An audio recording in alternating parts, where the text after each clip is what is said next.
घर वापस आकर बद्री पहलवान ने देखा वैद्य जी दुखी हैं।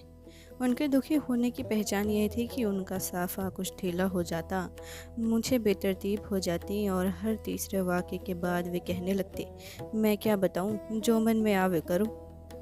बद्री पहलवान के एक मित्र को पड़ोस के जिले में नाजायज़ तौर से हथियार रखने के जुर्म में सजा हो गई थी। उसके मकान पर एक स्टेनगर, कुछ हैंड ग्रेनेड, एक राइफल और बंदूक पाई गई थी और यह प्रमाणित हो गया था कि वह मित्र इस शस्त्रागार का मालिक है। मित्र ने मुकदमे में कहा था कि न शस्त्रागार उसका है और न वह मकान ही उसका है। मकान अभियुक्त के अनुसार उसकी पत्नी का था, पर कोर्ट का दिल सुना जाता है। ये अस्त्र शस्त्र देखते ही दहल गया और उसने मित्र को जैसे ही मौका मिला 2 साल की कैद सुनाकर जेल भेज दिया। बद्री पहलवान की दिलचस्पी अस्त्र शस्त्र में न थी, पर उन्होंने मित्र की मातम पुरज़ी में जाना आवश्यक समझा। मित्र ने इस समय हाई कोर्ट में अपील दायर कर रखी थी और खुद जमानत पर था। बद्री को उसने बहुत बार दोहरा कर बताया कि हाई कोर्ट में हार गए तो सुप्रीम कोर्ट जाना होगा और इस सब में बहुत रुपया खर्च होगा, जो उसे ही बर्दाश्त करना होगा, क्योंकि आजकल कोई किसी का नहीं है। बद्री ने इसका यह अर्थ लगाया कि इस मुकदमेबाजी का खर्च अड़ोस पड़ोस की सड़कों पर सूरज डूबने के बाद निकलने वाले राहगीरों को बर्दाश्त करना पड़ेगा। चूँकि वे लूटपाट की घटनाओं को हिकारत की निगाह से देखते थे, इसलिए उन्होंने मित्र को आश्वासन दिया कि रुपए की चिंता मत करो, सब कमी भगवान पूरी करेगा। पर मित्र ने मुस्कुराकर कहा कि जो कुछ है वह भगवान का ही दिया हुआ है, और यह कहते हुए उसने छप्पर के फूस में ठुसी हुई एक कपड़े की पोटली निकाल ली। पोटली में बहुत से नोट मुड़े हुए रखे थे। उनमें से 2000 रुपये के नोट मित्र ने बद्री के हाथ में इसरार करके रख दिए और कहा कि इन्हें अपने पास रखे रहो। मेरा क्या है, रमता जोगी बहता पानी। एक पैर यहाँ है, एक पैर जेल में। अगर हाई कोर्ट में अपील खारिज हो गई तो जमानत वहीं पर ख़त्म हो जाएगी। उस समय इसी रुपए से सुप्रीम कोर्ट जाने का इंतज़ाम करना। भगवान ने इस बीच 2-4 हज़ार का और हिसाब कर दिया तो वह भी तुम्हारे पास पहुंचा दूंगा। मेरे दिन खराब हैं, एक भगवान का और एक तुम लोगों का सहारा है। इस तरह भगवान की चर्चा समाप्त करके बद्री पहलवान जब अपने घर वापस आए तो अमानत ही के क्यों न हो, उनकी जेब में 2000 रुपये थे। आकर उन्होंने वैद्य जी को अपने मित्र की विपत्ति सुनाई और बताया कि शायद सुप्रीम कोर्ट तक जाने की ज़रूरत पड़ेगी और उस हालत में मुझे भी कुछ दौड़ धूप करनी पड़ेगी। वैद्य जी ने गिरी आवाज़ में जवाब दिया, मैं क्या बताऊं, जो मन में आवे। बद्री ने चौंक कर उनकी ओर देखा। वे साफा नहीं बांधे थे, पर उनकी मूछें बेतरतीब थी। वे चिंतित हो उठे, समझ गए कि वैद्य जी दुखी हैं। कुरेद कुरेद कर दुख के कारण का अनुसंधान किया गया। मालूम हुआ कि इधर 2-4 दिन में कई लोगों ने बहुत से गलत काम किए हैं। प्रिंसिपल ने शहर में जाकर डिप्टी डायरेक्टर ऑफ एजुकेशन को कॉलेज समिति की वार्षिक रिपोर्ट दिखाई थी। रिपोर्ट अत्यंत सुंदर अक्षरों में लिखी गई थी।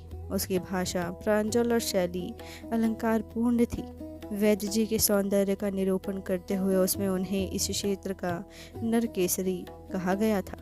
यह अच्छी तरह प्रमाणित था कि वैद्य जी को सर्वसम्मति से सहर्ष मैनेजर के पद पर फिर चुना गया है। उसमें यह नहीं लिखा था कि कुछ सदस्यों को कॉलेज के बाहर तमंचे के जोर से धमकाया गया और उन्हें अंदर नहीं जाने दिया गया। इस लिखित प्रमाण के बाद डिप्टी कलेक्टर रामाधीन भेगम खेड़वी के इस आरोप की जांच करना चाहते हैं कि मैनेजर के पद का चुनाव तमंचे के जोर पर आतंकपूर्ण वातावरण में हुआ। जांच की गुंजाइश न होते हुए भी उन्होंने प्रिंसिपल को नोटिस दिया है कि वे स्वयं जांच करेंगे और उसके लिए एक तारीख निश्चित कर दी है। खन्ना मास्टर ने भी डिप्टी डायरेक्टर को एक लिखित शिकायत दी है और कई आरोपों के बीच यह भी कहा है कि यहाँ अध्यापकों को जितना वेतन मिलता है उससे दुगुनी रकम पर उनके दस्तखत कराए जाते हैं। ऐसा तो 70% कॉलेज में हुआ ही करता है और ऐसी बात पर ध्यान नहीं देना चाहिए था, पर डिप्टी डायरेक्टर ने वादा किया है कि वे इसकी भी जांच करेंगे।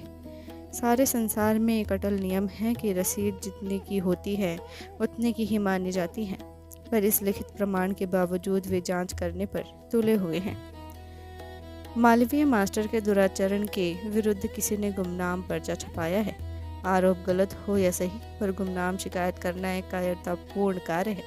किसी बालक के साथ व्यभिचार करना भी कायरतापूर्ण कार्य है, और यदि मालवीय ने ऐसा किया था तो किसी को खुलकर उसकी निंदा करनी चाहिए थी। पर सुना गया है कि खन्ना मास्टर कॉलेज के कुछ लड़कों की गवाही दिलाकर साबित करने जा रहे हैं कि यह पर्चा बेचारे प्रिंसिपल ने छपाया है। रुपन कुछ बोलते नहीं, पर सुना गया कि खन्ना को पर्चे की छपाई का प्रमाण उन्हीं की सहायता से मिला है। कई विद्यार्थियों को भड़काकर शिकायत कराई गई है कि कॉलेज में सब कुछ होता है, सिर्फ पढ़ाई नहीं होती। बेचारे मास्टर मोतीराम के विरुद्ध आरोप लगाया गया है कि वे कक्षा में विज्ञान नहीं, आटा चक्की का कारोबार सिखाते हैं। इन सब का कोई लिखित प्रमाण नहीं है, पर इसकी भी जांच होने वाली है। और तो और रंगनाथ भी अब कभी कभी खन्ना से बात करने लगा है। इधर उसके स्वार्थ का विकास तो हुआ है, पर मस्तिष्क दूषित हो गया है। कोऑपरेटिव इंस्पेक्टर युधिष्ठिर का बाप बनता है। उसने अपनी एक रिपोर्ट ऊपर भेजी है कि राम स्वरूप सुपरवाइज़र ने जो 2000 रुपये से ऊपर का गबन किया था वह वैद्य जी की जानकारी से हुआ है, और उसने वे रुपए वैद्य जी से वसूलने का प्रस्ताव किया था। मैनेजिंग डायरेक्टर की हैसियत से वैद्य जी ने जो रिपोर्ट इंस्पेक्टर के खिलाफ भेजी थी, उसके लिखित होने के बावजूद उस पर कोई कार्रवाई नहीं हुई थी, और अनेक प्रयास करने के बावजूद उसका तबादला नहीं हो पा रहा है। और तो और उन्होंने लिखकर दिया था कि इंस्पेक्टर शराब पीता है, और इस पर भी अभी तक कोऑपरेटिव विभाग में ज्वालामुखी के विस्फोट की बात तो दूर रही, भूकंप तक नहीं आया है। बद्री पहलवान पिता के पास तख्त पर एक पैर रखकर, उस पैर के घुटने पर एक हाथ की कोहनी रखकर और हाथ के ऊपर अपनी ठुड्डी रखकर खड़े थे। पूरी बात सुनकर बोले, बस। वैद्य जी ने कहा, तुम इसे बस कहते हो? मेरी सेवाओं का यही पुरस्कार है? बद्री पहलवान ने पुरस्कार वाले हिस्से को अनसुना कर दिया। बोले, ये झगड़े तो 10 मिनट में ख़त्म हो जाएंगे। कोऑपरेटिव इंस्पेक्टर को 10 जूते मार दिया जाए, ठीक हो जाएगा। डिप्टी डायरेक्टर ना माने और जांच करने आए तो उनका भी किसी से भर्त मिलाप करा देंगे। खन्ना मास्टर के लिए हुक्म कर देंगे कि वे और उनकी पार्टी के लोग कल से कॉलेज के अंदर न जाएं। सबको बराबर गैर हाजिर बनाकर 15 दिन बाद निकाल बाहर कर देंगे। वैद्य जी ने टोक कर कहा, ऐसा कैसे हो सकेगा? प्रिंसिपल करेगा। त्रिपाठी जी को पार साल कैसे निकाला था? उन्हें 1 महीने गैर हाजिर रखा गया था कि नहीं? वैद्य जी के चेहरे पर कुछ विश्वास की सी झलक देखते हुए बद्री पहलवान ने कहा, तुम यह सब ऐसे ही छोड़ दो, प्रिंसिपल ठीक कर लेगा। छोटे ने इधर 2-3 पट्टे तैयार किए हैं, कॉलेज के बाहर उन्हीं की ड्यूटी लगा देंगे। खन्ना को कॉलेज के भीतर जाते हुए जूते मारेंगे। रंगनाथ चाहे जितना किचिर पिचिर करे, उसकी फिक्र क्या? शहर का आदमी है, सुअर का सा लेंड न लीपने के काम आए न जलाने के। तुम उधर देखो ही नहीं, घबराकर वापस भाग जाएगा। रहे रुपन, उन्हीं को 2-4 लपड़ मारने होंगे, सो जब कहोगे मार दूंगा। वैद्य जी बद्री की प्रतिरक्षा योजना सुनकर थोड़ी देर शांत भाव से बैठे रहे, फिर अचानक बोले, रामदयाल तिवारी, उसकी अपील का क्या होगा? हाई कोर्ट में अपील की कोई तिथि निश्चित हुई है क्या? बद्री ने अपना पैर तख्त पर और जोर से रोक दिया। बोले, उसकी भी बात कर लेंगे, पहले यहाँ की बातें हो रही हैं तो हो ले। बताओ, यहाँ पर चिंता की कोई और भी बात बची? वैद्य जी ने सोचते हुए कहा, यहाँ तो ठीक ही हो जाएगा, पर ऊपर की राजनीति गड़बड़ा रही है। तभी शूद्र अधिकारियों का साहस बढ़ गया है। कोऑपरेटिव इंस्पेक्टर का तबादला तक नहीं हो रहा है। इसके पीछे बड़ी बड़ी राजनीति है, यही चिंता का विषय है। बद्री पहलवान ने कुछ झुंझलाकर कहा, राजनीति तो तुम्हें जानो, हमने तो एक बात कह दी, इंस्पेक्टर को 10 जूते लग जाएंगे, न एक कम न एक ज़्यादा। कुछ सोचकर उन्होंने एक संशोधन रखा, वह छुट्टी लेकर बाहर निकल जाएं तो जूता लगाने की कोई कसम भी नहीं है, छोड़ देंगे। वैद्य जी ने जोर से सांस खींची, उनकी देह ढीली हो गई, हाथ सिर पर पहुंच गया, पर चूंकि इस वक्त वे साफा नहीं बांधे थे, इसलिए उसे कसने के बजाय उनका हाथ उनके अपने मस्तक पर ही आशीर्वाद बरसाने लगा। उन्होंने फिर पूछा, रामदयाल तिवारी का क्या करोगे? बद्री पहलवान उसी तरह बोले, अब यह बात पूरी हो जाने दो। उन्होंने कुर्ते की जेब से कुछ नोट निकाले, वैद्य जी को देते हुए बोले, यह 1300 रुपये हैं, सुना है 16 के कुछ रुपए दारोगा जी भी दे गए हैं, उन्हें मिलाकर 2000 पूरे कर डालो। कोऑपरेटिव वाले जोर डाले तो पहले ही जमा कर दिया जाएगा। वैद्य जी ने गंभीरता से कहा, दरोगा जी ने जो दिया था वह थोड़ा तो जोगनाथ को दे दिया गया है, 400-500 बचता है, वह जनता का है। कोऑपरेटिव भी जनता की है। वैद्य जी ने बद्री को नोट वापस कर दिए, बोले, तो रखे रहो, आगे देखा जाएगा। बद्री इसके बाद अपने मित्र की बात करने के लिए नहीं रुके। मकान के अंदर जाने के लिए वे एक बार अपने बाप की ओर घूमे, फिर एक अजब सी आवाज़ में, जो पता नहीं इस बीच में वे कहाँ से सीख आए थे, फुसफुसाकर बोले, बापू गया दिन से भी बात कर लो। बद्री पहलवान कुछ सालों से अपने बाप को बिना किसी संबोधन के ही पुकारते थे। बचपन में वे उन्हें बापू कहते थे, पर जवान होने पर कुश्तीबाजी की शुरुआत होते ही उन्होंने यह बचकानी हरकत छोड़ दी थी। वैद्य जी ने बद्री पहलवान की बात सुनी और न जाने क्यों आंखें मूंद लीं। शिवपालगंज के बच्चे बच्चे को प्राणी शास्त्र का यह नियम याद था कि होशियार को वह कोड़े पर ही चोंच मारता है। वैद्य जी के साथ यही हुआ। इस कोऑपरेटिव इंस्पेक्टर ने बड़ी कठिनाई पैदा कर दी थी। पहले वाला इंस्पेक्टर जनतांत्रिक पद्धति से काम करता था, यानी जब यूनियन की इमारत पर भंग पिसने का प्रबंध होता तो सिल पर लोड़े की पहली चोट पड़ते ही वह दूसरे सदस्यों से पहले ही वहां आ जाता और जनता का आदमी बनकर वहां के कार्यक्रमों में भाग लेता था। यह इंस्पेक्टर भंग का शत्रु और वैद्य जी को प्राप्त होने वाली सूचना के आधार पर और वैद्य जी द्वारा ऊपर के अधिकारियों को लिखे गए पत्र के अनुसार शराब का शौकीन था। शराब के साथ ही उसे ईमानदारी की लत पड़ गई थी और यूनियन के सदस्यों से सहयोग करने की जगह वह उनका विरोध करने लगा था। वैद्य जी को पहले विश्वास था कि इंस्पेक्टर का तबादला हो जाएगा, पर उनके पत्र का जब कई दिन तक उत्तर न आया तो उन्हें चिंता हुई। पता लगाने पर विदित हुआ कि सारा खेल राजनीति का है और जिस तरह जनसेवकों का स्थानांतरण राजनीति द्वारा हो सकता है, उसी तरह उच्चतर राजनीति द्वारा वह रुक भी सकता है। तब उन्हें मालूम हुआ कि इंस्पेक्टर के हाथ शराब की बोतल और कलम तक ही नहीं, राजनीति की डोरियों तक भी पहुंचे हुए हैं। एक दिन वैद्य जी अकेले ही मित्रता की यात्रा पर निकले पड़े। शहर पहुंचकर सवेरे से ही उन्होंने दर्जनों बंगलों के चक्कर लगाए।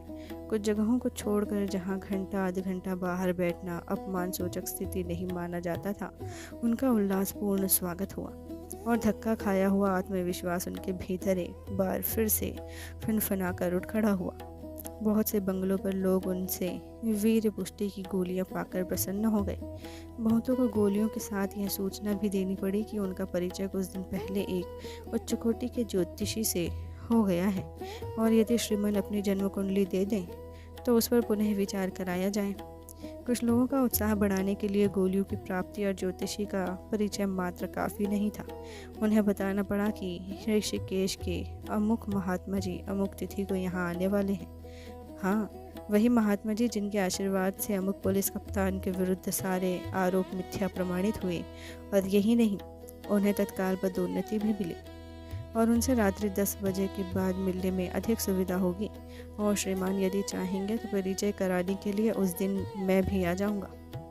उच्च स्तर के कई राजनीतिज्ञों और अधिकारियों को इस प्रकार परास्त करके अंत में वे उस बंगले पर पहुंचे जहां से कोऑपरेटिव इंस्पेक्टर की रक्षा का आदेश निकल रहा था। वहां उन्हें विदित हुआ कि सहकारिता आंदोलन में अब एक नए चिंतन का संचार हुआ है, जो भाई भतीजावाद, जातिवाद, समाजवाद आदि उच्च वर्गीय सिद्धांतों को एक में लपेटकर भविष्य के कार्यकर्ताओं की प्रेरणा का स्रोत होता। यह चिंतन कुछ इस प्रकार का था, यदि तुम्हारे हाथ में शक्ति है तो उसका उपयोग प्रत्यक्ष रूप से उस शक्ति को बढ़ाने के लिए न करो, उसके द्वारा कुछ नई और विरोधी शक्तियाँ पैदा करो और उन्हें इतनी मजबूती दे दो कि वे आपस में एक दूसरे से संघर्ष करती रहें। इस प्रकार तुम्हारी शक्ति सुरक्षित और सर्वोपरि रहेगी। यदि तुम केवल अपनी शक्ति के विकास की ही चेष्टा करते रहे और दूसरे परस्पर विरोधी शक्तियों की सृष्टि, स्थिति और संहार के नियंत्रण नहीं बने, तो कुछ दिनों बाद कुछ शक्तियाँ किसी अज्ञात अप्रत्याशित कोण से उभर कर तुम पर हमला करेंगी और तुम्हारी शक्ति को छिन्न भिन्न कर देंगी। इस सिद्धांत को व्यावहारिक रूप देने का एक यह परिणाम निकला कि उस बंगले पर अब सिर्फ अपने गुट के आदमियों की ही नहीं, दूसरे विरोधी गुटों की भी सिफारिशें सुनी जाती थीं। और चूंकि कोऑपरेटिव इंस्पेक्टर का तबादला रोकने की सिफारिश इस समय एक विरोधी गुट के टोली नायक की ओर से आई थी, और चूंकि उस टोली नायक की शक्ति का उपयोग एक तीसरे विरोधी गुट के टोली नायक को रगड़ने के लिए होना था, इसलिए वैद्य जी चाहे कोऑपरेटिव इंस्पेक्टर के तबादले के लिए आमरण अनशन ही क्यों न ठान ले, इस समय उसका तबादला होना असंभव था। वैद्य जी को ये बातें किसी ने बताई नहीं। इस तरह के बंगलों पर बहुत सी बातें सिर्फ देखने और सूंघने से मालूम हो जाती हैं, इसलिए वे वहाँ पहुँचते ही यह सब समझ गए कि फिर भी उन्होंने हिम्मत न हारी। उन्होंने बहुत समझाने की चेष्टा की, पर बात उलझती गई। उन्होंने कहा कि हमारी यूनियन में गबन जैसा कोई गबन नहीं हुआ है, हुआ भी हो तो गबन करने वाला लापता है और शासकीय तंत्र के निकम्मेपन के कारण अभी तक पकड़ा नहीं गया है। उनका इस झगड़े से कोई संबंध नहीं है। यदि कोई संबंध प्रमाणित हो जाए तो वे जितना कहा जाएगा उतना रुपया यूनियन को दान के रूप में दे देंगे, किंतु इसके पहले इंस्पेक्टर का तबादला होना चाहिए।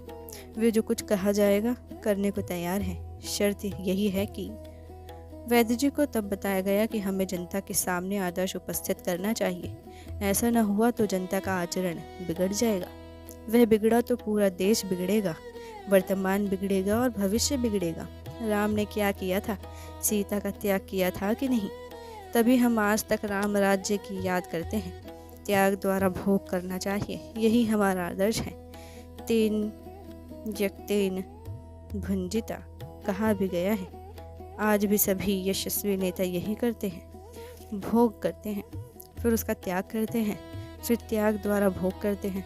अमुक वित्त मंत्री ने क्या किया? त्याग पत्र दिया कि नहीं? अमुक रेल मंत्री ने भी यही किया और अमुक सूचना मंत्री ने भी यही किया। इस समय देश को, इस राज्य को, इस जिले को, इस कोऑपरेटिव यूनियन को ऐसे ही त्याग की आवश्यकता है। आरोपों की खुली जांच हो। इसके स्थान पर यह अत्यधिक उत्तम है कि वैद्य जी जनता के सामने आदर्श उपस्थित कर दें। आदर्श की इमारत खड़ी करते ही सारे आरोप उसके नींव के नीचे दब जाएंगे। अतः वैद्य जी को चाहिए कि वे मैनेजिंग डायरेक्टर के पद से त्यागपत्र दे दें। उनके विरुद्ध जो रिपोर्ट आई है उसका यही जवाब है। वे चाहे तो अपना त्यागपत्र किसी स्थिति के विरोध में दें, चाहे किसी सहकर्मी को कमीना बताकर दें, चाहे किसी सिद्धांत की रक्षा के लिए दें। यदि वे त्यागपत्र दे रहे हों तो उसका कारण ढूंढने की उन्हें पूरी छूट रहेगी, पर त्यागपत्र के साथ अगर मगर न होना चाहिए। होना चाहिए तो केवल त्यागपत्र होना चाहिए, नहीं तो कुछ न होना चाहिए। पर यदि कुछ हुआ तो बहुत कुछ हो जाएगा जो कदाचित वैद्य जी को अच्छा न लगेगा। अंतिम वाक्य लगता था श्री जैनेन्द्र कुमार के किसी लेख से उड़ाए गए थे, पर वैद्य जी राजनीति के आदमी थे और 20वीं सदी का हिंदी साहित्य जब हिंदी के प्रोफेसर तक बड़े कष्ट से पढ़ते हैं तो वैद्य जी से यह आशा करना कि उन्होंने श्री जैनेन्द्र कुमार का दार्शनिक साहित्य पढ़ा होगा एक अनुचित बात होगी। वास्तव में वैद्य जी का किसी साहित्य से कोई विशेष संबंध नहीं था। यदि ऐसा होता और यदि उन्होंने श्री जैनेन्द्र कुमार के लेख पढ़े होते तो इस शैली में कही गई बातें सुनकर वे समझ जाते कि उन्हें केवल शब्द जाल से धमकाया जा रहा है। पर इस स्थिति में केवल यही समझे कि उनके विरुद्ध कुछ ऐसी बातें हैं जिन्हें ऊंचे स्तर पर लोगों को पचाने में असुविधा हो रही है। वैद्य जी ने निश्चय कर लिया। कहा, मैं त्यागपत्र दे दूंगा। संभवतः इसे मेरी दुर्बलता समझा जाएगा, फिर भी इस निरर्थक प्रचार के विरोध में आपके सुझाव पर त्यागपत्र दे दूंगा। किंतु प्रदेशीय फेडरेशन के लिए उम्मीदवार चुनने का जब प्रश्न आएगा, उन्हें इत्मीनान दिलाया गया कि वे उसी इत्मीनान से त्यागपत्र दे सकते हैं जिससे सभी महापुरुष अवसर आने पर जनता के आगे आदर्श उपस्थित करने के उद्देश्य से देते हैं। योग्य आदमियों की कमी है, इसलिए योग्य आदमी को किसी चीज़ की कमी नहीं रहती। वह एक ओर से छूटता है तो दूसरी ओर से पकड़ा जाता है। आज मित्रता की यात्रा में वैद्य जी वीर्य पुष्टि की गोली, ज्योतिषियों के विषय में सूचना प्रसारण और बाबाओं के साथ मध्यस्थता, इन तीनों कार्यक्रमों के अलावा एक चौथी बात भी करते चल रहे थे। अतः इस बंगले में बाहर आने के पहले उन्होंने यहाँ भी यह बात छेड़ दी। आपको जानकर प्रसन्नता होगी कि मैं अपने ज्येष्ठ पुत्र का विवाह अंतर्जातीय रूप से करने की सोच रहा हूँ। अभी बात पक्की नहीं हुई है, पर आशा है कि निमंत्रण पत्र शीघ्र ही सेवा में प्रेषित करूँगा। आपकी उपस्थिति प्रार्थनीय होगी। हो सकता है व्यक्तिगत रूप से निवेदन करने के लिए उस समय न आ सकूं। अतः अभी से कहे जा रहा हूँ, ऐसे आदर्श विवाहों में आप लोगों का सहयोग एवं आशीर्वाद मिलना अत्यंत आवश्यक है। आपको यह भी जानकर प्रसन्नता होगी कि उन्हें यह जानकर प्रसन्नता हुई वे अवश्य उपस्थित होंगे। ग्रामीण वातावरण में उसका विरोध भी हो रहा है, किंतु जो भी कहा जाता उसी को सुनकर उन्हें प्रसन्नता होनी थी, हुई, बार बार हुई। कोऑपरेटिव यूनियन का सालाना जलसा बड़ा ही सफल रहा, क्योंकि मिठाई इस साल शहर से मंगाई गई थी। यूनियन की इमारत में झंडियाँ लगाई गई और फूल मालाओं के ढेर लग गए। जिस हाकिम ने कुछ दिन पहले कोऑपरेटिव फॉर्म का उद्घाटन किया था, उसी को इस जलसे में हिस्सा लेने के लिए बुलाया गया। पब्लिक में भाषण देने और माला पहनने का खून उसके मुंह में बहुत पहले लग चुका था। इन बातों की गंध पाते ही वह तड़ाक से पतलून पहनकर और एक व्यापारी की मोटर मांग कर पों पों करता हुआ जलसे में पहुंच गया। यूनियन की सालाना रिपोर्ट बिना पढ़े ही पड़ी हुई मान ली गई। कारोबार में फ़ायदा हुआ था और मेंबरों को उसका हिस्सा मिलना था। वह उन्हें बिना दिए ही मिल गया। बहुत कुछ तो बिना हुए ही हो गया। अंत में जिस चीज़ का होना ज़रूरी था वह होने लगी। भाषण शुरू हो गए। भाषण की असलियत दिए जाने में है, लिए जाने में नहीं। इसलिए लोग भाषण देते रहे और लोग आपस में दूसरी समस्याएं सुलझाते रहे। उदाहरण के लिए शहर से आए हुए हाकिम ने कहा कि वैद्य जी कोऑपरेटिव की प्रतिमा है, तो लोग बजाय प्रतिमा का अर्थ पूछने के आपस में यह कहने लगे कि बद्री पहलवान गयादीन की बिटिया से फंस गए हैं। फिर हाकिम ने कहा कि जब तक गांव-गांव में इस तरह की प्रतिमाएं नहीं पैदा होती, कोऑपरेटिव आंदोलन का बढ़ना मुश्किल है। इस पर भी लोगों ने न तो कोऑपरेटिव का मतलब जानना चाहा, न आंदोलन का, और सिर्फ इतना कहकर रुक गए कि बात दबाए नहीं दब रही है, इसलिए शादी करने जा रहे हैं। इस सब कानाफूसी के बावजूद किसी ने कोई दुखदाई बात खुलकर नहीं कही, क्योंकि अब भी चक्रवर्ती राज्य अगर कहीं था तो यूनियन में था, और किसी का था तो वैद्य जी का था। फिर भी रामराज्य तक में दुखदाई बात कहने के लिए एक धोबी निकल आया था। यहाँ भी एक आदमी ने खड़े होकर बड़े जोश से कहा कि मैं भाषण दूंगा। उसके पास बैठे हुए लोग उसकी धोती पकड़कर खींचने लगे, ताकि वह धोती के लालच में नीचे खींचा चला आए। पर वह आदमी रामाधीन भी कम खेड़वी के गुटका था और हर बात हिदायत के अनुसार करने को तैयार होकर आया था। इसलिए उसने खींचती हुई धोती की परवाह नहीं की, बल्कि उससे उसका जोश दुगुना हो गया। सब भाषणों के ऊपर चढ़कर उसने जोर से भाषण दिया कि मैं भी भाषण दूंगा। जोर से बोलने का वही नतीजा हुआ जो प्रायः होता है। विपक्ष धीरे धीरे बोलने लगा। शहर से आए हुए हाकिम ने कहा, दो, ज़रूर दो, मना कौन करता है। उसने अपने जोश को कायम रखने के लिए श्रीमान सभापति जी, भाइयों और बहनों भी नहीं कहा। एकदम से उसने उठान भरी, इस रिपोर्ट में क्या नाम है उसका? गबन की बात नहीं कही गई है। यहाँ एक लुच्चा सुपरवाइज़र था, क्या नाम है उसका? रामस्वरूप नाम था, गबन कर दिया साले ने। क्या नाम है उसका? शहर को 2 ठेले गेहूँ लदवा कर भाग गया, शराब पीता था, क्या नाम है उसका? रंडीबाजी भी करता था। वैद्य जी तक उसके मुंह से मुंह खोस कर क्या नाम है बात करते थे। एक दिन रात को 2 ठेले आए, क्या नाम है? रातों रात लदते रहे, किसी को पता तक नहीं। क्या नाम है उसका? साला बातचीत बड़ी मीठी करता था, मुझे देखते ही दूर से क्या नाम है पाए लागी करता था। वैद्य जी की क्या नाम है उसका? कोई बुरा न माने, मैं कहूँ चाहे ना कहूँ, सारी दुनिया कहती है पटरी अच्छी बैठती थी। 2000 रुपये का भभक निकाल दिया साले ने। क्या नाम है उसका? जिम जिम जिम जिम जिम्मेदार कौन होगा? कोऑपरेटिव बड़ी अच्छी प्रतिमा है, क्या नाम है? प्रतिमा लिए लिए घूमो। वैद्य जी से कोई पूछने वाला नहीं है कि कहाँ कौन जा रहा है। मिठाई खाए जाओ, क्या नाम है? पानी पीकर घर जाओ, इससे देर का क्या नाम है? उद्धार नहीं होगा। देश में देश का चलन चलना चाहिए। गबन कैसे हो गया, जांच होनी चाहिए। मैं पढ़ा लिखा नहीं हूँ, इसलिए कोई बुरा न माने। होली है, होली है। उस आदमी का जोश बढ़ता जा रहा था, और जब उसने होली है का नारा बुलंद किया तो साफ जाहिर हो गया कि वह हाथ उठाकर कोई कविता सुनाने जा रहा है। जोश और कविता का जोड़ अगर शिवपालगंज में कभी हो जाता तो उसके बाद आल्हा उदल की लड़ाइयों वाला वातावरण भी बन सकता था। इसलिए लोग हाँ हाँ बंद करो कहकर उसके भाषण को रोकने लगे। पर भाषण बकटूट भागा जा रहा था। लोगों के बहुत पीछा करने पर भी वह रुक नहीं रहा था। तभी वैद्य जी उठकर सामने आए और खड़े हो गए। भाषण उन्हें देखते ही अपनी जगह थोड़ा उछला कूदा, फिर दुम हिलाकर जमीन सूंघने लगा। वैद्य जी खड़े होकर थोड़ी देर मुस्कुराते रहे। साबित हो गया कि गबन से उनका कोई संबंध नहीं है। फिर उन्होंने ऋषियों की वाणी में कहना शुरू किया, गबन कैसे होता है इस पर ध्यान देने की बात है। आपके पास अपनी 1000 मुद्राएं हैं, आप उसका गबन नहीं कर सकते। वे मुद्राएं आपकी हैं, अतः गबन आप नहीं कर सकते। आप उसका अनुचित व्यय कर सकते हैं, पर गबन नहीं। गबन वही करता है जिसकी अपनी मुद्राएं न हो। सहकारिता में किसी की अपनी सम्मति नहीं होती, वह सामूहिक सम्मति हो जाती है। कई व्यक्तियों की संपत्ति एक स्थान पर एकत्रित की जाती है। उसकी सुरक्षा वह करता है जिसकी वह संपत्ति नहीं है। संपत्ति उसकी नहीं है पर वह उसकी सुरक्षा के लिए नियुक्त होता है। यदि वह उसका अनुचित व्यय कर डाले तो वह गबन हो जाता है। ध्यान दे सज्जनों, अपनी संपत्ति का आप अनुचित व्यय करें तो वह गबन नहीं है, दूसरा करे तो वह गबन है। सहकारी संपत्ति किसी व्यक्ति विशेष की संपत्ति नहीं होती, अतः उसका अनुचित व्यय या अनुचित क्षरण किसी ऐसे व्यक्ति द्वारा ही होता है जिसकी वह संपत्ति नहीं है। गबन होता है। इस प्रकार सिद्ध हुआ कि सरकारी संपत्ति में अनुचित व्यय नहीं होता, होता है तो सदा गबन ही होता है। सहकारी संपत्ति की यही नियति है, इस पर आश्चर्य नहीं होना चाहिए। न सहकारी संपत्ति के साथ गबन का शब्द जुड़ते देखकर उससे घबराना चाहिए। कहीं कहीं गबन को छिपाया जाता है, दोष को छिपाना न चाहिए, नहीं तो जड़ पकड़ लेता है। हम यही सिद्धांत मानते हैं। जिस सहकारी यूनियन में गबन न निकले उसको संदेह से देखना चाहिए। प्रायः वहाँ गबन आंकड़ों की आड़ में छिपाया जाता है।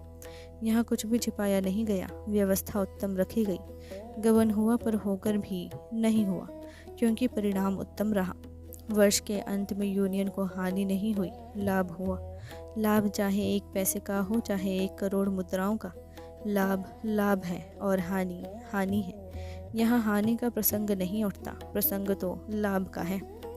ऐसी स्थिति में गबन का प्रकरण निरर्थक था। उसका यहाँ प्रश्न उठाने यूनियन का अपमान करना है। यह सहकारिता का अपमान है। परंतु मेरे विरुद्ध व्यक्तिगत आक्षेप लगाए गए हैं। आक्षेप करना अनुचित है, व्यक्तिगत आक्षेप और भी अनुचित है। इस वातावरण में कोई भी व्यक्ति काम नहीं कर सकता, शिष्ट व्यक्ति तो बिल्कुल ही नहीं कर सकता। मैं इस प्रकार के आक्षेपों का विरोध करता हूँ, पर ध्यान रहे, विरोध आक्षेपों से है, आक्षेप करने वालों से नहीं। आक्षेप करने वाले श्री रामचरण हैं, मैं उनका आदर करता हूँ, उनके लिए मेरे मन में बड़ी श्रद्धा है, पर मैं उनके आक्षेपों का विरोध करता हूँ, बलपूर्वक विरोध करता हूँ। और विरोध के रूप में यहाँ के मैनेजिंग डायरेक्टर के पद से मैं त्यागपत्र देता हूँ, कहकर वैद्य जी अपने स्थान पर शांतिपूर्वक बैठ गए। इसके बाद सब कुछ तेजी से होने लगा। बड़ी काएं काएं मची, जैसे कोई मेंबर विधानसभा से घसीट कर निकाला जा रहा हो। फिर काएं काएं कम पड़ने लगी और शहर वाले हाकिम की गंभीर आवाज़ सुनाई पड़ी।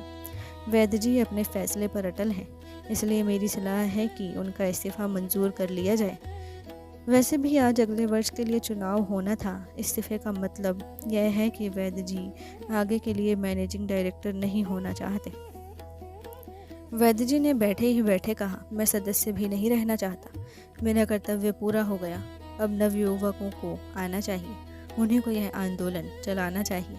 शहरी हाकिम ने समझाया, मेरा ख्याल है आप इतना हाथ न खींचें, नहीं तो यह यूनियन बैठ जाएगी। आप नवयुवकों की बात करते हैं, इस ज़माने में वे कहाँ हैं?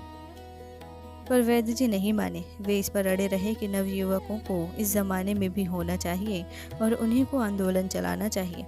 अंत में शहर वाले हाकिम ने कहा, तो नया मैनेजिंग डायरेक्टर चुन लिया जाए। यह कहकर दूसरों को बोलने का मौका दिए बिना वह खुद बोलने लगा। बात उसने परंपरा से शुरू की। उसने कहा, भाइयों, इस यूनियन की यह परंपरा रही है कि यहाँ सभी चुनाव एक मत से होते आए हैं। मुझे आशा ही नहीं, पूर्ण विश्वास है कि आज भी उस परंपरा के मुताबिक काम किया जाएगा। आप लोग कोई नाम। अचानक छोटे पहलवान अपनी लुंगी के साथ खड़े हो गए, टोक कर बोले, चुनाव फुनाव में क्या रखा है साहब? बेंट के बराबर तो क्या यूनियन है, उसमें भी तुम चुनाव लड़वाने जा रहे हो? इसके बाद उन्होंने भुनभुनाकर एक कहावत सुनाई, जिससे आसपास बैठे हुए बहुत से लोग हंसने लगे। हाकिम ने समझा कि छोटे पहलवान ने उसके खिलाफ कोई अश्लील बात कही है। उसने घबराकर कहा, पहलवान जी, आप गलत समझे। छोटे पहलवान ने अकड़कर उसकी बात काटी, हम तो गलत समझेंगे ही, तुम पतलून पहने हो साहब, सही बात तो तुम ही समझोगे। हाकिम ने खुशामद सी करते हुए कहा, ज़रा समझ तो लीजिए पहलवान जी, मैं तो चुनाव के खिलाफ बोल रहा था कि यहाँ चुनाव लड़ने की परंपरा नहीं है। यहाँ हर फैसला एक राय से होता है। चुनाव। छोटे पहलवान ने अपना सीना फुला लिया, ललकार कर बोले, तुम फिर वही चुनाव चुनाव लगाए हो साहब, चुनाव ही की बात घेप रहे हैं। हमने कह दिया चुनाव फुनाव नहीं होगा, उसकी ज़रूरत नहीं। वैद्य जी नहीं रहना चाहते तो न रहें, जहाँ मुर्गा न होगा तो क्या वहाँ भोर ही न होगा। शाम के 4 बज रहे होंगे। हवा धूल उड़ाती हुई जोर से बह रही थी। छोटे पहलवान धूल से बचने के लिए आंखें मिलमिलाते हुए अपनी जगह पर हिलडुल रहे थे और जोश में आकर चीखने लगे थे। जोश और चीख का कोई कारण सामने नहीं था, पर उनका जोश बढ़ता जा रहा था और आवाज़ ऊंची होती जा रही थी। उसी अनुपात से जनता भी उत्साहित होती जा रही थी। हाकिम की घबराहट बढ़ रही थी। छोटे ने, जो अब किसी काल्पनिक पलटन को लड़ाई के मैदान में दौड़कर आगे बढ़ने के लिए प्रोत्साहित कर रहे थे, आखिर में कहा, वैद्य जी हट गए हैं, कोई फिक्र नहीं, उनकी जगह सटाक से दूसरा आदमी बैठ जाता है। कैसा चुनाव? चले बड़े चुनाव वाले, ये तीड़ीबाज शहर में ही चलती हैं, यहाँ नहीं चलेगी। यहाँ तो जिसे चाहो उसी को वैद्य जी की जगह बैठा दिया जाएगा। उठो बद्री उस्ताद, न हो तो तुम ही बैठ जाओ। उठो उठो उस्ताद, लो लपक के। शोरगुल के बीच बड़े जोर का नारा लगा, बोलो भारत माता की जय। फिर वही पुराना क्रम, बोलो महात्मा गांधी की, पंडित जवाहरलाल नेहरू की, वैद्य महाराज की, बद्री पहलवान की, इदरीस साहब की। इदरीस साहब यानी शहर से आए हुए हाकिम के दिमाग में सन्नाटा छा गया। आंखें चकाचौंध हो गईं। जब उन्हें होश आया, उन्होंने देखा वैद्य जी कहीं चले गए हैं। उनके विरोधी रामचरण को कोई फाटक के बाहर हाथ पकड़कर खींचे लिए जा रहा है। बद्री पहलवान माला पहने हुए मंच पर उनकी बगल में बैठे हैं। उनके चेहरे पर मैनेजिंग डायरेक्टर के पद की आभा फैली हुई है। दोस्तों, राग दरबारी उपन्यास का भाग 31 पूर्ण हुआ। इसी क्रम में और वीडियोस को सुनने के लिए चैनल को सब्सक्राइब करें एवं हमारे साथ इस सफ़र में आगे बढ़ें। धन्यवाद।